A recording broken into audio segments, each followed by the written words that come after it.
오늘 본문의 말씀은 열왕기하 12장 1절에서 21절까지 말씀입니다.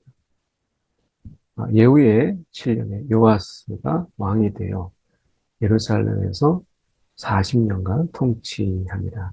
그의 어머니의 이름은 시비아라 브엘세바 사람이더라. 아, 우리가 아시다시피 어제 보았던 것처럼 아달랴에 의해서 이 다윗의 혈통이 다 끊어질 뻔했죠.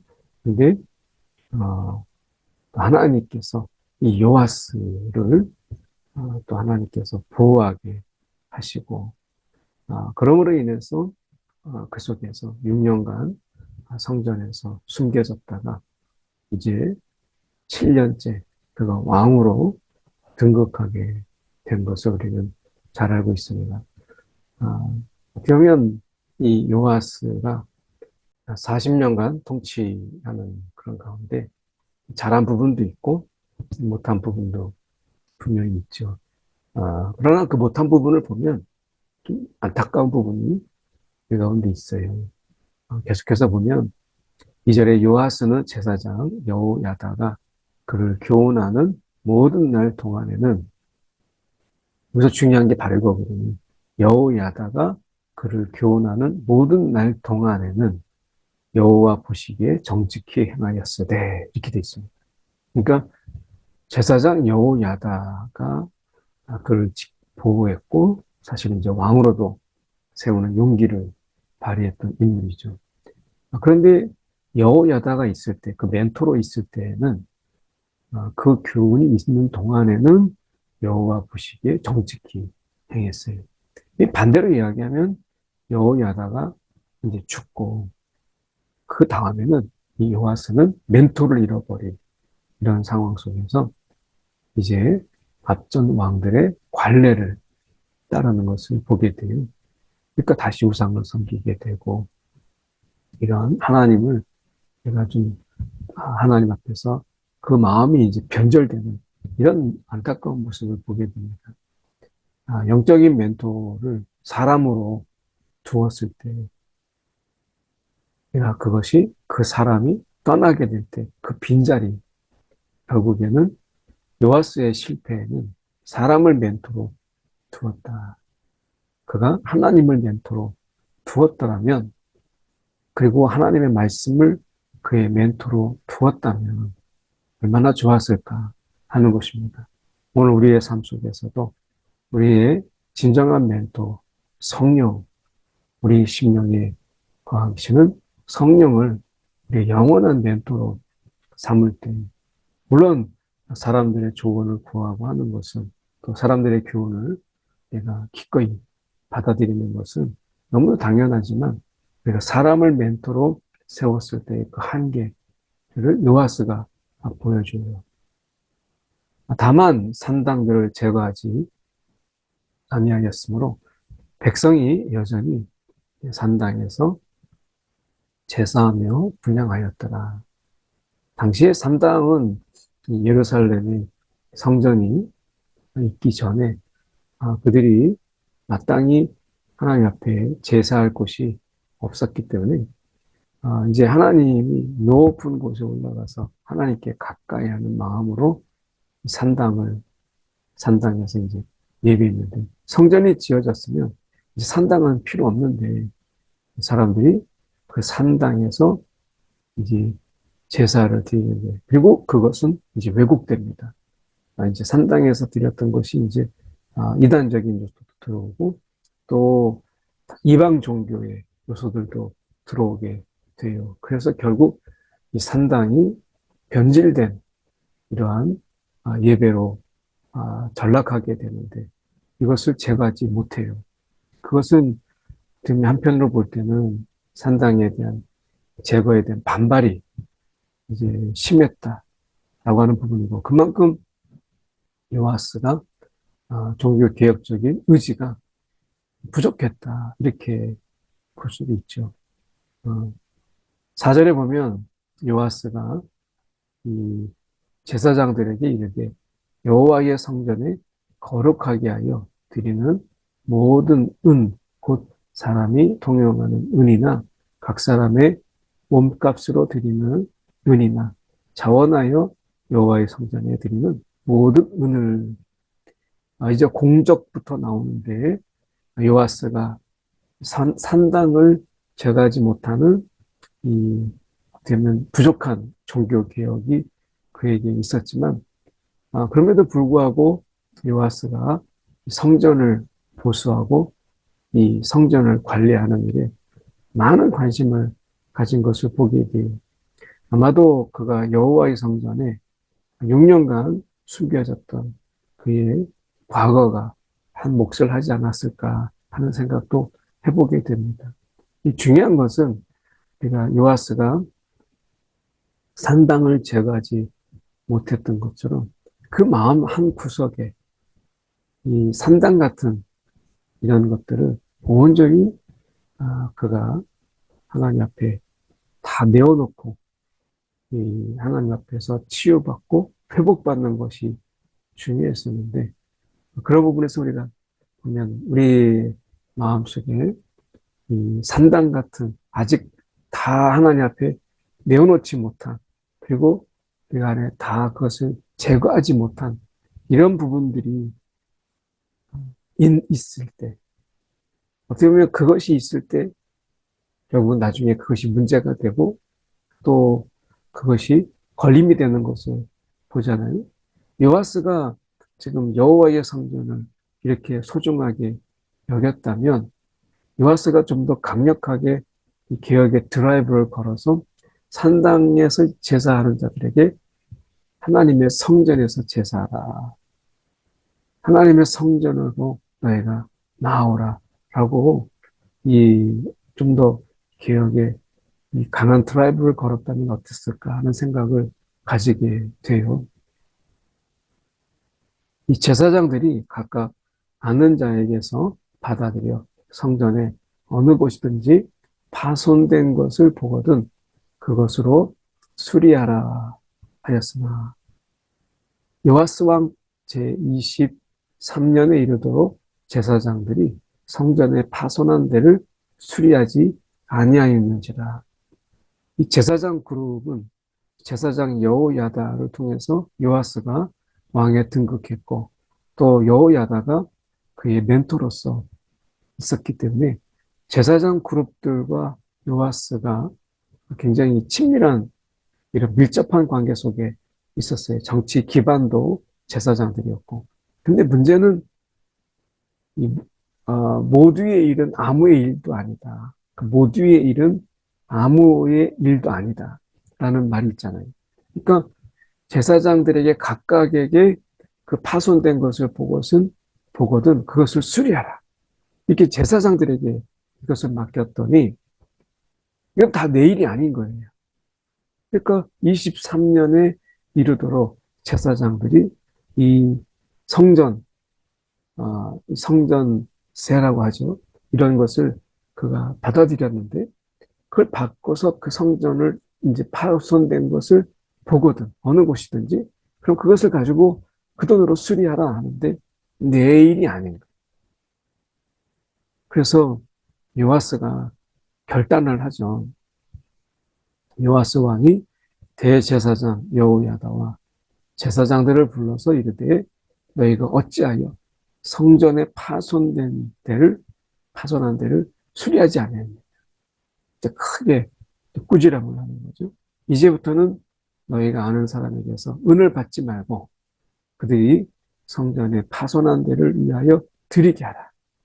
이제 성전에 이제 성전세를 내게 하는 거예요. 근데 이거는 이제 당시에 우리가 보면 이 각 사람은 성전에서 이 어떻게 하나님께 성전 봉사를 다 하는 거예요. 근데 레위인들만 그렇게 하게 돼 있잖아요. 그러니까 내가 성전 봉사를 다 하도록 되어 있는데 레위인들만 하게 되니까 그러면 그 대신에 내가 하나님 앞에 그 몸값으로 돈을 내가 내는 거예요. 이게 이제 성전세가 된 거죠. 그래서 이것을 이제 너희가 제사장들이 하지 말고 하나의 책임을 맡은 자를 이제 두라. 그래서 이제 그 때문에 성전을 이런 다 돌보는 이런 감독을 따로 세우는 거예요. 그래서 제도를 바꿔버리죠. 시스템을 바꾸는 거예요. 그 책임이 있는 모두의 책임이 아니라 그 담당자를 세우는 거죠. 8절에 제사장들이 다시는 백성에게 은을 받지도 아니하고 성전 파손한 것을 수리하지도 아니하기로 동의하니라. 그러니까 제사장들에게 어디든지 보면 하라고 했는데 이것이 잘 안 되니까 이제 따로 한 사람을 세워요. 제사장 여호야다가 한 궤를 가져다가 그것의 뚜껑에 구멍을 뚫어 여호와의 전문 어기 오른쪽 곧 제단 옆에 둠에 여호와의 성전에 가져오는 모든 은을 다 문을 지키는 제사장들이 그 궤에 넣더라. 그래서 성전세 이것을 그 궤에다가 넣어요. 그리고 이제 그 궤 가운데 은이 많은 것은 이제 그 궤가 차면 왕의 서기와 대제사장이 올라와서 여호와의 성전에 있는 대로 그 은을 계산하여 봉하고 그 달아본 은을 일하는 자, 곧 여호와의 성전 맡은 자, 이 성전 맡은 자, 여호와의 성전을 맡은 자의 손에 이제 넘겨줍니다. 그러면 그가 직접 사람들을 고용해서 목수와 건축하는 자들을 그때그때마다 불러서 그들에게 직접 돈을 지불하는 이러한 일 역할을 맡겨요. 그래서 이 사람의 역할은 이제 하나님의 성전을 맡은 자의 손이니까, 그것을 맡은 자니까. 그래서 12절처럼 미장이와 석수를 부르고 성전을 파손한 데를 수리합니다. 제목과 다듬은 돌을 사게 하고 성전을 수리할 모든 물건을 위하여 쓰게 하게 합니다. 오늘 우리에게 있어서 이 하나님의 일을 우리가 맡은 자, 하나님께 나에게 맡겨준 일들, 이것을 감당하는 것이 하나님께서 그래서 우리에게 사명이라고 합니다. 우리에게 그 주어진 그게 크든 작든 우리 가운데 하나님께서 그 해야 될 일들을 맡기시잖아요. 하나님께서. 그래서 오늘 우리가 사명 맡은 자로서 우리가 그 책임과 그 사명을 감당할 우리가 그 소명이 우리 가운데 있는 것이죠. 13절에 여호와의 성전에 드린 그 은으로 그 성전의 은 대접이나 불 집게나 주발이나 나팔이나 또는 아무 금 그릇이나 은 그릇도 만들지 아니하고 그 은을 일하는 자에게 주어 그것으로 여호와의 성전을 수리하게 하였다. 그만큼 이 성전에 수리할 것이 많았다라고 하는 것입니다. 그래서 그 은을 15절에 일꾼에게 주는 사람들과 회개하지 아니하였으니 이는 그들이 성실히 일을 하였습니다. 그래서 이것에 대해서 특별히 감독하거나 그리고 감사하지 않고 재정 감사하지 않고 이것이 그들에게 온전히 맡겨져요. 어떻게 보면 굉장히 성실히 일하고 믿음이 있게 일을 함으로 인해서 이것을 온전히 맡기는 것을 보게 됩니다. 오늘 맡은 자라고 하는 이 거룩한 부담이 우리 가운데 있죠. 다른 사람이 대신하지 아니하고 오늘 내가 감당해야 될 그 몫이 있어요. 오늘 우리 가운데 하나님이 우리 가운데 맡겨주신 일들, 이 하루를 우리 가운데 맡겨주셨고 또 우리가 궁극적으로 나라고 하는 존재를 나에게 맡겨주신 이 은혜가 우리 가운데 있어요. 그러므로 내가 존재하는 것이죠. 하나님이 오늘 우리 가운데 이런 맡겨주신 하루의 시간도 우리의 건강도 우리가 알고 있는 지식도 우리 가운데 맡기심을 통해서 하나님의 일을 감당케 하신 거예요. 오늘 맡은 자가 구할 것은 성실히 일하는, 신실하게 일하는 것입니다. 오늘도 그래서 성실히 이 하루를 보내는 것이 중요한 거예요. 속건제의 은과 속죄제의 은은 여호와의 성전에 드리지 아니하고 제사장에게 돌렸더라. 그래서 제사장들의 몫으로 돌렸고, 그때에 아람 왕 하사엘이 이제 올라와서 이제 어쩌면 공이 있었다면 과를 이야기하는 것이죠. 그래서 요시아의 이 안타까운 부분을 보여주는데, 아람 왕 하사엘이 올라와서 가드를 쳐서 점령하고 예루살렘을 향하여 올라오고자 하므로 유다의 왕 요아스가 그의 조상들 유다 왕 여호사밧과 여호람과 아하시아가 이 구별하여 드린 모든 성물과 자기가 구별하여 드린 성물과 여호와의 성전 곳간과 왕궁에 있는 금을 다 가져다가 아람 왕 하사엘에게 보내게 돼. 하사엘이 이제 비로소 예루살렘에서 떠나가게 됩니다. 어떻게 보면 이 제사장, 대제사장 여호야다의 이 공백이 요아스에게 있어서 굉장히 치명적이었다라고 하는 것을 이 가운데 보여주고 있는 거죠. 너무 안타까운 이런 부분입니다. 그러니까 하나님을 처음부터 여호야다가 자신을 의지하지 않고 하나님을 바라보고 하나님을 의지하게 했었다면 하는 안타까움도 있고, 요아스도 여호야다라는 멘토가 아니라 정말 하나님을 진정으로 온전히 섬기는 자가 되고 의지하는 자가 되었더라면 이런 공백 속에서도 그는 하나님을 의지했을 텐데 이런 안타까움이 있어요. 결코 사람이 영원한 멘토가 될 수 없다라고 하는 것을 보여주는 거예요. 주님만이 우리의 영원한 멘토다. 19절에 요아스의 남은 사적과 그가 행한 모든 일은 유다왕 역대 지략에 기록되지 아니하였느냐. 20절 요아스의 신복들이 일어나 반역하여 실라로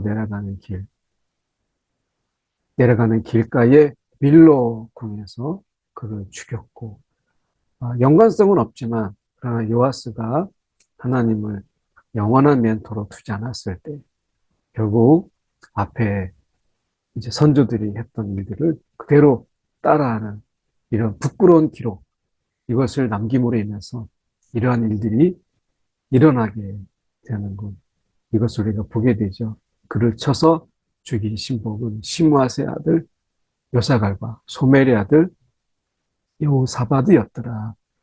그는 다윗성에 그의 조상들과 함께 장사되고 그의 아들 아마샤가 그를 대신하여 왕이 되리라. 오늘 요아스의 안타까운 또 우리가 잘한 부분 같이 겸해서 보는데, 기록이라고 하는 것이 항상 공과 과가 있지만 요아스가 그 하나님을 온전히 바라보는 이런 부분들 속에서 많이 부족했다라고 하는 것을 우리가 보게 되죠. 오늘 멘토링 이런 부분들 속에서 어떤 멘토도 나를 바라가 아니라 하나님을 가리키고 하나님을 바라보라. 이것이 좋은 멘토다 하는 것을 함께 저희가 살펴봅니다. 기도하겠습니다. 사랑에 많으신 하나님 아버지, 오늘도 우리 안에 내주케 하신 성령을 우리의 영원한 멘토로 두게 하시고, 사람이 아닌 하나님을 의지하며 하나님을 바라보며 우리가 살아가게 하여 주시옵소서.